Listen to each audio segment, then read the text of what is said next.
This is Aimee Jones with the Real Chamber of Commerce. Today, I have the pleasure of interviewing Zak Harmon, an independent solar broker. Hi, Zak. How you doing? I'm doing well. How are you? Good. President Trump just announced a tax on solar imports. How is that going to affect the industry? It's not going to affect the industry as bad as we hoped it would. We're actually going to only see about 5% on the total cost of an installation, and that's going to be the tariff on all imports.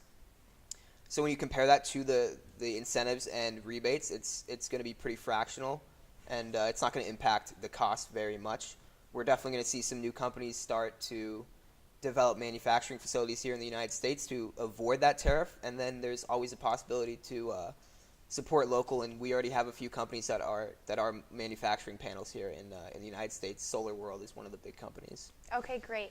How much longer will the tax incentive last? So we're going to see 30% federal tax credit, and that's going to last until the end of 2019, and then in the beginning of 2020, it's going to go down from 30% to 26% for the year. 2021, we're going to go from 26% to 22%, and then after that, it's going to be 10%.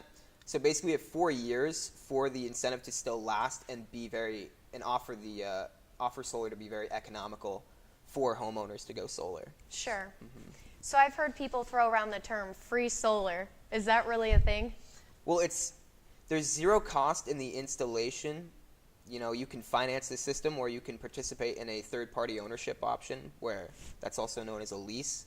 In those options, you don't have to pay anything out of pocket, so it can seem that way. But ultimately, once you get solar and that replaces your energy bill, so you no longer have an energy bill, and you're now left with the solar bill. So you still have to pay for the solar equipment over time. Okay. And so that's yeah.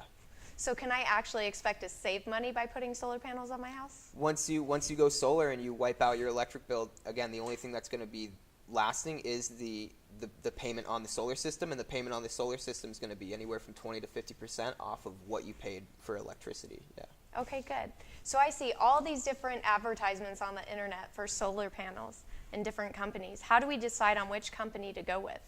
Right. I mean, as a homeowner, you really have to do your diligence and to kind of navigate through the different options, and it can be a time-intensive process to find unbiased information, because I mean, every sales rep from a company wants to tell you that his product is the best, sure. Right? So it can be really hard, and that's where the concept of a broker really comes to play. So what is a broker, a solar broker? Yeah, so a solar broker is exactly just like a real estate broker, a mortgage broker.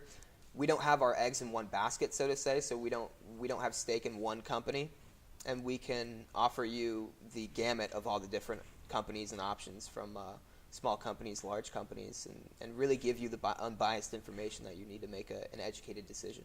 That's great. So I used to see a ton of trucks around for Solar City. What happened to them? Yeah, so you won't be seeing Solar City trucks anymore.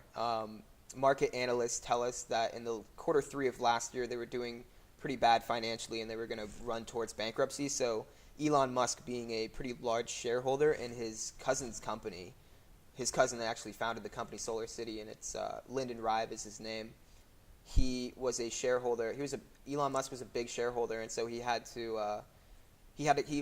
tell us that it was a merger, sort of like a bailout. So now Tesla Energy is Solar City, and so they're going to be doing their joint ventures from then on. What value do you and your business have to offer to the Real Chamber of Commerce members?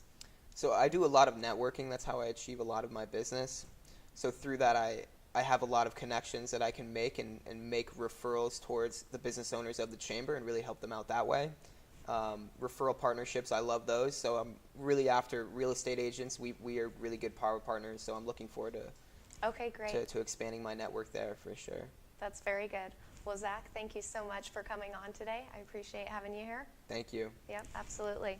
This is Aimee Jones with the Real Chamber of Commerce.